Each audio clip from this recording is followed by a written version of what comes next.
Nos ponemos el mundo por montera y viajamos a Córdoba, cuna del toreo, con una ruta especializada, protagonizada por dos califas de este arte y su fuerte relación con el Valle del Guadalquivir. Vamos desde Villa del Río a Palma del Río, de Manolete a El Cordobés, los nombres más representativos de los años 40 y 60 de la tauromaquia de nuestro país. Desgranamos los rincones donde se fraguaron sus leyendas, museos que difunden su figura y la historia taurina de Córdoba. Conocemos la vida en el campo del toro de Lidia, los sabores de la taberna típica cordobesa, el mejor rabo de toro, kilómetro cero, y la manoletina. Un viaje en torno a dos personalidades absolutamente magnéticas.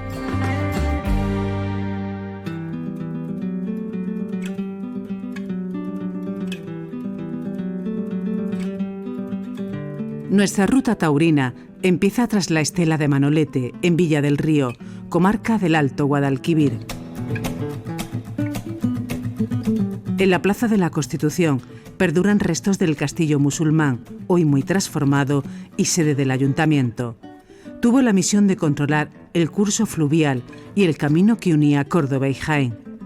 A sus pies discurre la carretera nacional, previa a la autovía, una circunstancia que marcó el vínculo de nuestro primer protagonista con este punto de la geografía andaluza. Frente a la iglesia de la Inmaculada, realizada en ladrillo y piedra molinaza de la zona, comenzamos a revivir su historia por el final, por su trágica muerte, con apenas 30 años, que lo convirtió en un mito de la España de posguerra. Cada vez que salía de Córdoba para Madrid, tenía que pasar por fuerza por aquí. Y al contrario, como algunas veces pasaba ya de noche, pues aquí Manolete hacía como un pequeño descanso. Se dice que le gustaba mucho el flamenco y había alguna taberna que cantaban. Total, que Villa del Río era un sitio emblemático de paso para Manolete. Cuando muere en Linares, como ellos venían de la provincia de Jaén, todas las autoridades vinieron y aquí fue la única parada que hizo la comitiva con el féretro de Manolete. A unos metros, en esta casa se custodia con celo cualquier mínimo detalle sobre el diestro. Es una colección única en el mundo, tanto por la cantidad como heterogeneidad de los fondos. Dispone de uno de los archivos más importantes de fotografía taurina, carretes analógicos que recogen millones de escenas de faenas y artistas en los tendidos que asistían al principal entretenimiento de aquellos años. Aquí hay indumentaria, muebles suyos y los objetos personales más insospechados. Entre los recuerdos, su última sonrisa, cuando salió al tercio a saludar y recibió la ovación del público. Le dice a Matías Prat en San Sebastián: qué ganas tengo de que llegue octubre. Nadie sabía por qué había dicho eso Manolete 12 días antes de morir. Y es que se casaba con Lupecino. Ese es el cartel fatídico de aquel 28 de agosto, que es muy difícil que una mantilla en un cartel sea de negro, porque es luto. Una de las piezas fundamentales la estáis viendo aquí. Esto es la piel de la vaca hilera, la madre del toro que mató a Manolete. Esta fotografía es cuando a Manolete lo llevan a la enfermería después de la acogida. Sucedió el año que tenía pensado retirarse. Le afectaba la exigencia de los aficionados y que su familia no aceptase a su prometida, una joven actriz adelantada a su tiempo. Su corazón se paró horas más tarde, de madrugada.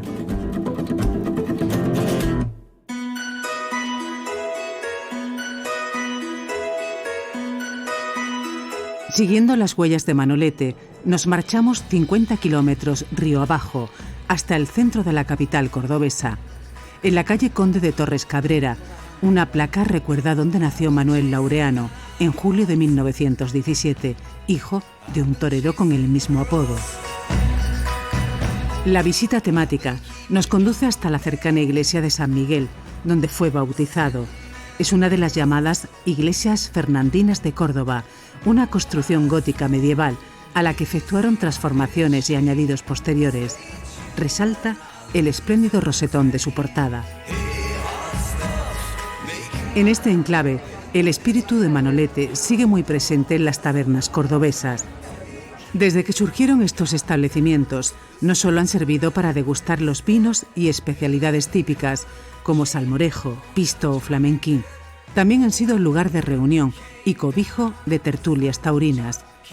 Esta es una de las más antiguas, fundada en 1880, que ha pasado de generación en generación y en el que perviven elementos originales, como el mostrador.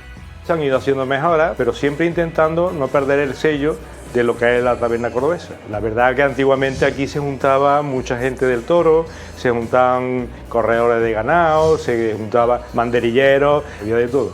Que yo creo que eso es lo bueno que tenía la taberna en Córdoba, que nos iguala a todos. Tenemos un rincón dedicado a Manolete, con todas las fotos que nos han ido regalando clientes, amigos, que nosotros hemos conseguido también. Hay una foto inédita que es en México, que cortó 2 orejas, un rabo y una pata. Entraba aquí de pequeño con un tío suyo y con su padre. Su padre era muy supersticioso, nunca entraba y salía por la misma puerta. Entonces aquí entraba por la puerta principal de la taberna, pero luego salía por una puerta falsa que había en San Zoilo. Atravesamos ahora los jardines de la Merced. Su forma circular, en torno a la fuente y ochavada a las afueras, evoca al coso que hubo aquí hasta 1831 y que fue de los primeros que se montaron en la ciudad. Te llevo conmigo. Separa la barriada que dejamos atrás de Santa Marina, barrio torero por excelencia. Nos adentramos por sus calles, con hermosas casas de vecinos, hasta la plaza de la Lagunilla. Aquí se mudó la familia de Manolete a una vivienda más modesta cuando él tenía 5 años y falleció su padre. Un barrio humilde, un barrio de piconeros, muy dado a que nazcan toreros. ¿Por qué? Porque muy cerca de aquí lo que había era un matadero, donde iban antiguamente a practicar para torear y hacer la suerte suprema, la suerte de entrar a matar, de escaballar. Manolete, junto con sus primos, ellos juegan al toro. Aquí es donde se va a vestir por primera vez con traje de luces, es donde empieza su andadura. Cuentan que cuando salía a hombros del coso de los Tejares, la avenida de Tejares, se los traían a hombros hasta su casa. Al final, siendo una familia trabajadora, va a llegar a ser pues, un ciudadano bastante notable de la ciudad gracias al mundo del toro. Paseamos hasta la plaza del Conde de Priego, donde un conjunto escultórico de Álvarez Laviada inmortaliza al popular matador, capote en mano. Enfrente, la iglesia de Santa Marina, otro de los templos fernandinos, alzados en la Reconquista, con sólidos contrafuertes que le otorgan aspecto de fortaleza. El recorrido por sus memorias nos dirige al camposanto de Nuestra Señora de la Salud. En honor a esta Virgen, se celebra la Feria Taurina de Córdoba. Está incluido en la Ruta Europea de Cementerios, un itinerario cultural que a través del patrimonio funerario permite al viajero aprender sobre algunas de las personalidades que han dejado su impronta en la ciudad. Aquí reposan Machaquito, Guerrita y Lagartijo, los 3 califas del toreo anteriores a Manolete. Los códigos QR, junto a las tumbas, ofrecen información sobre ellos. Manolete fue un monstruo, conocido también como el monstruo del toreo. Es uno de los mausoleos más grandes que se encuentran en el cementerio, teniendo más de 100 metros cuadrados. Podemos apreciar que se encuentra Manolete pues, echado sobre su capote de paseo, capote más adornado, más bello, que se utiliza para hacer el paseillo. Aquí descansan sus restos mortales, siendo bueno, pues, centro de peregrinación por todos los aficionados al toreo, sobre todo para los cordobeses, ¿no? Un santo y seña del toreo de la ciudad en el pasado y en la actualidad. Su entierro conmocionó al país y supuso todo un duelo nacional. El cortejo fúnebre salió de este palacete de la avenida de Cervantes, donde se había instalado la capilla ardiente. Era su hogar, un inmueble de estilo colonial, mandado a construir en 1890 por la familia del destacado filósofo español José Ortega y Gasset. Manolete la compró en 1942, estando en la cima de su fama. Recientemente rehabilitado, alberga un restaurante a semejanza de las casas de comida francesas, que se suma a la exquisita oferta gastronómica cordobesa.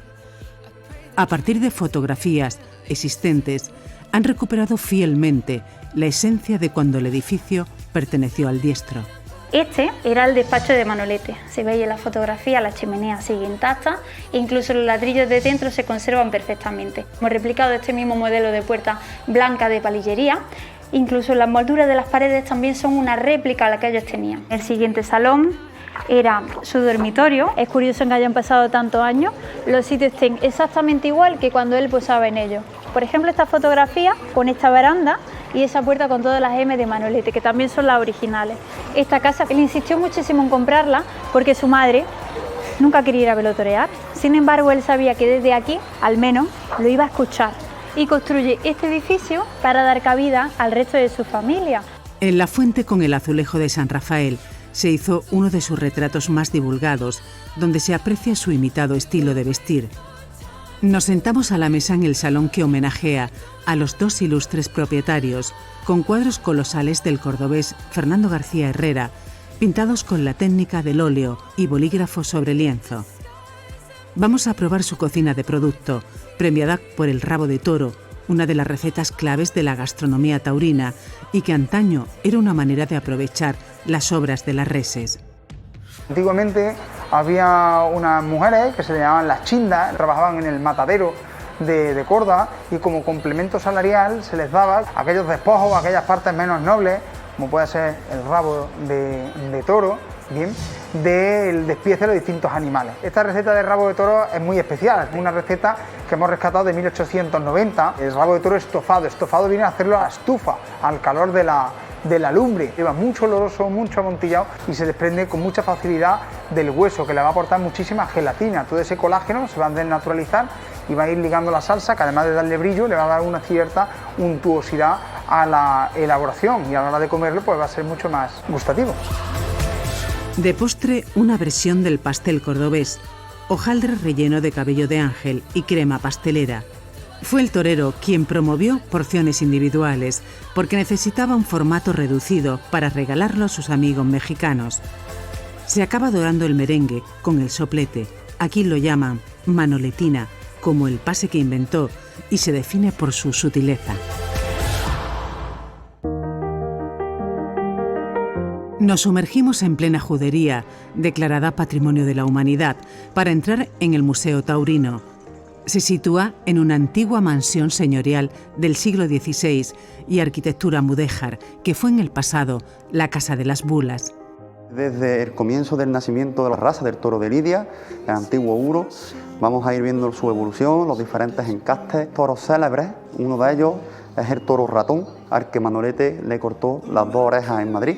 Tenemos el trofeo Manolete, que se le concede a la mejor faena de la Feria de la Salud. Podemos entrar a una sala audiovisual que la verdad que es bastante curiosa, porque está en forma semicircular y las pantallas que proyectan los vídeos envuelven al visitante, te explican perfectamente los distintos tercios, las distintas suertes, la lidia de un toro desde que sale por la puerta de Chiquero hasta que es arrastrado por las mulillas, y es como si tú lo estuvieras viviendo allí en la Plaza de Toros.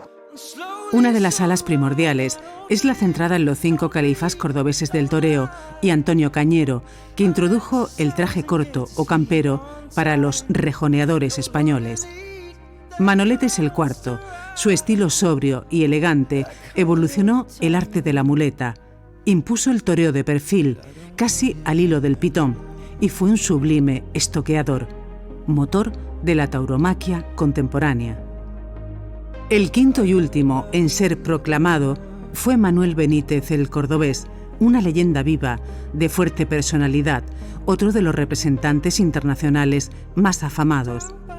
El suyo es un estilo poco ortodoxo, alejado de los cánones clásicos, y revolucionó el panorama taurino con su particular y emocionante modo de entender la lidia.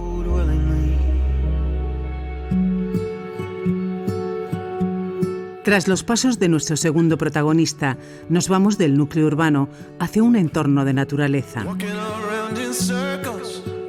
La que fuera su primera hacienda, en la carretera de Villaviciosa, es visitable. Tiene unas 20 hectáreas, plaza de toros con palco propia, y ha sido testigo de un gran número de eventos sociales. La afluencia constante de curiosos motivó que el torero se trasladase a otra más apartada.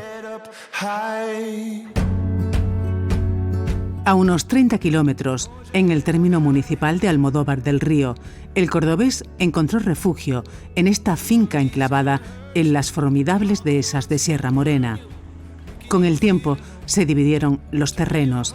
La mitad es todavía de su propiedad Y en esta otra área se halla afianzada desde hace unas décadas una ganadería que brinda la oportunidad al viajero de ahondar en el genuino hábitat del toro bravo y sus instalaciones. En esta ganadería se trabaja todo a caballo. El toro es complicado de andar con él, entonces se necesitan caballos fuertes, caballos veloces y caballos nobles a su vez, que puedas tú manejar los toros. Ten en cuenta que tienes que traerlos desde el campo a los chiqueros, no es fácil. Luego después la plaza de tientas, donde se hacen los tentaderos, te selecciona el animal bravo y luego después los chiqueros, en donde se encierran los toros, las vacas, se apartan, etc. Entra un toro, pasa uno y corta el otro, para entrar en el camión uno a uno. Subidos a un vehículo todoterreno, los viajeros pueden ver de cerca, pero de forma segura, sus cuidados y rutinas. Desde becerros y a lo largo de sus diferentes edades, su crianza requiere amplias extensiones en las que el animal se nutre y convive con la manada. Estamos en época de reproducción, cada cercado tiene un semental, sobre 25 o 30 vacas tiene cada semental. Aquí todas las mañanas hay que revisar el ganado para ver qué vaca ha parido. Siempre por las tardes más o menos tienes controlado qué vaca va a parir, qué no va a parir. Este es un encaste propio, Arran. Es un toro muy bajo, muy largo, muy bien hecho, tiene mucho cuello, armónico. Su morfología le permite embestir. Desde aquí podemos observar los toros a 1 metro. Este es el verdadero ecosistema del toro bravo, el animal más bello que hay en el campo.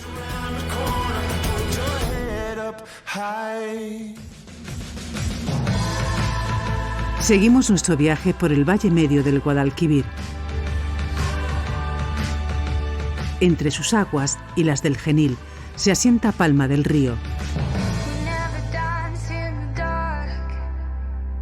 Dentro de su variada red de hospedaje encontramos un monasterio franciscano de 1492, reconvertido en hotel. Su decoración respeta rigurosamente la idiosincrasia del edificio, que fue morada de más de 500 monjes. La historia cuenta que los monjes que aquí vivieron viajaron a América junto con Fray Junípero Serra, que vivió aquí una temporada, llevaron plantas de naranja a California y enseñaron el cultivo de la naranja en California. Hay un fresco original en el que se representa el intercambio de productos que hicieron. La sala capitular, que hoy en día se utiliza como comedor y restaurante, era la sala de lectura de ellos y de reunión, y el refectorio, que era el comedor de ellos, hoy en día se utiliza como salón de los desayunos. Precisamente la naranja es fundamental en nuestros desayunos, ya sean en zumo, en fruta cortada, en mermelada. Nuestra cocina, en parte, se abastece del huerto ecológico que aún se conserva de aquella época. Pasear por el huerto te transmite paz y tranquilidad.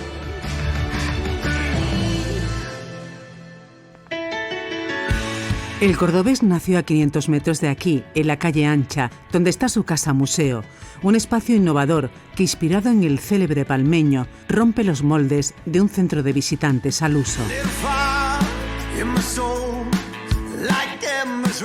Narra la biografía de Manuel Benítez Pérez, desde que nace, en el seno de una familia muy humilde, en mayo de 1936. Se arroja como espontáneo a los ruedos y lo descubre Pipo, que fue su apoderado, y lo eleva a novillero de primera gracias a su carácter desenfadado y a una campaña sensacionalista. Con el tiempo se convierte en un fenómeno de masas, con posturas inconfundibles como el salto de la rana. Los empresarios estaban contentísimos con nuestro paisano, hasta que llegó este día y dijo: me voy a retirar de los toros. Imaginarse. Lo consultó con la almohada y dijo: sí, voy a continuar, pero me vais a pagar 1.000.000 de pesetas por corrida. Aquello lo firmaron y quedó como una fecha señalada en la historia taurina de España. Pero este hombre no se cansaba. Quiso tocar la guitarra, quiso volar, se fue a América, allí le recibieron en la Casa Blanca, actores, famosos, aristócratas, reyes, todos querían una fotografía con el cordobés. Famoso, sin duda alguna, por una frase, la que le dijo a su hermana Angelita: o te compro una casa o llevarás luto por mí. El cordobés recibió en 1967 la Medalla de Oro al Mérito Turístico y en 2015 los Reyes le entregaron la Medalla de Oro al Mérito de las Bellas Artes. El epicentro de Palma del Río es la Plaza Mayor, escenario de espectáculos taurinos, cuando la fiesta se celebraba en las calles de los pueblos. Entonces, la imponente torre de la parroquia de la Asunción, que asoma por la Puerta del Sol, se convertía en un balcón excepcional. Desde aquí repasamos los rincones palmeños más auténticos, vinculados a la trayectoria del torero, como el convento de Santa Clara, con más de 500 años de historia. Es uno de los monumentos más interesantes. Se articula en torno a varios patios, el principal, un claustro porticado del siglo XVI que combina el arte mudéjar con el barroco de las columnas salomónicas. Un bellísimo claustro que se utilizó después de la Guerra Civil como orfanato para niños huérfanos.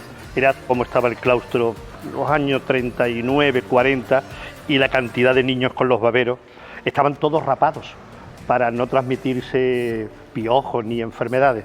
Aquí Manuel Benítez, el cordobés, pasó largos días de su infancia porque su padre había muerto en la Guerra Civil y su madre tenía que cuidar de los pequeños en la casa. Y la gente del pueblo lo recuerda como un pequeño con los mocos caídos y siempre deseando pillar aunque sea un desayuno, un almuerzo, una cena, porque no tenía quien le diera de comer. Una de sus fachadas se sustenta sobre un resto de muralla almohade. El recinto fortificado del siglo XII que bordeamos se mantiene prácticamente intacto y está considerado uno de los mejores de Andalucía. Es una muralla de lienzos de tapial con sus 11 torreones, como por ejemplo esta torre, que es la capilla de la Virgen de las Angustias. Estamos en un lugar de leyenda e historia. El Arquito Quemado. Aquí se produjo grandes batallas entre moros y cristianos. ¿Y quién le iba a decir a Manuel Benítez, el cordobés, que aquí precisamente se iba a montar una plaza portátil de madera expresamente para que él torease? Con algo más de 20 años, llevaba pidiendo una oportunidad para triunfar desde muy joven, pero no la lograba. Estuvo a punto de trabajar en los albañiles en Madrid, de irse de emigrante a Alemania y al fin la oportunidad de su vida. Aquel mayo del 60, la novillada junto a la muralla. La muralla servía de defensa ante posibles ataques y para controlar los ríos que confluyen en esta localidad estratégica, en el camino entre Sevilla y Córdoba.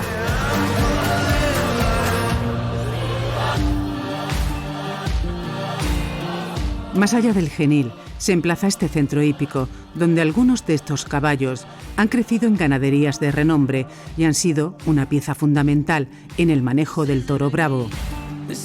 Criarse bajo la disciplina de la doma vaquera lo convierten en un animal obediente, perfecto para enfocarse a una edad más madura al mundo deportivo o para el turismo ecuestre. Son caballos que son súper tranquilos, súper mansos. Desde el principio hemos estado tomando contacto con ellos, que es lo más importante, acariciarlos, poner la montura, poner la cabezada. Nos montamos en ellos y la sensación es totalmente diferente a cualquier otro deporte que practique. Hemos visto 3 tipos de paisajes, que son los más habituales aquí en la zona esta de aquí de Palma del Río y del sur. El olivar, que hay una alta producción aquí en Andalucía de aceite, los almendros, y ahora bueno, pues estamos viendo los naranjos, que la naranja aquí en Palma del Río es súper conocida. La relación entre el animal y el campo es súper bonita y desconectas por completo de todo. La excursión ofrece al viajero la posibilidad de cabalgar por las tradicionales huertas del municipio, entre los intensos aromas cítricos y azahar de los naranjos en flor. Nos vamos de un río a otro y del sur al norte de la población, porque nuestro viaje taurino finaliza cruzando una valiosa joya de ingeniería civil, como ya hizo el cordobés. El puente de hierro sobre el Guadalquivir, de 800 metros de longitud. Está conformado por una serie de arcos de medio punto de fábrica en los laterales y vigas de celosía en la parte metálica. Él tuvo que cruzar ese puente para torear a la luz de la luna en las noches en las que huía de la Guardia Civil con el saco de naranja que había robado en las huertas del pueblo. Magnífico puente de arquitectura metálica del siglo XIX construido en París.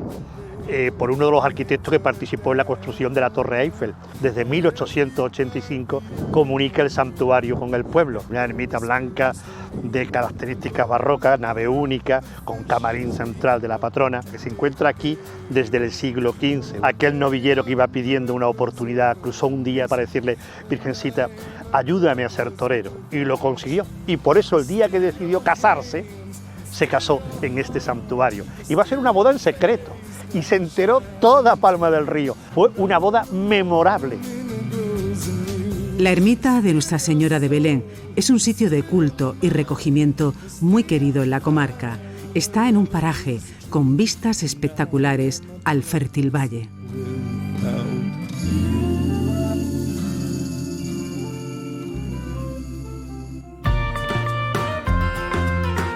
El Guadalquivir es guía y vigía de la ruta temática de Manolete a El Cordobés, a su paso por Córdoba. La provincia es tierra de toros, de dehesas donde admirarlos en libertad, de museos en los que descubrir su significado en la historia y tabernas en las que saborear su influencia en la gastronomía. Es cuna de toreros legendarios, cuyo legado la convierte en un atractivo destino turístico.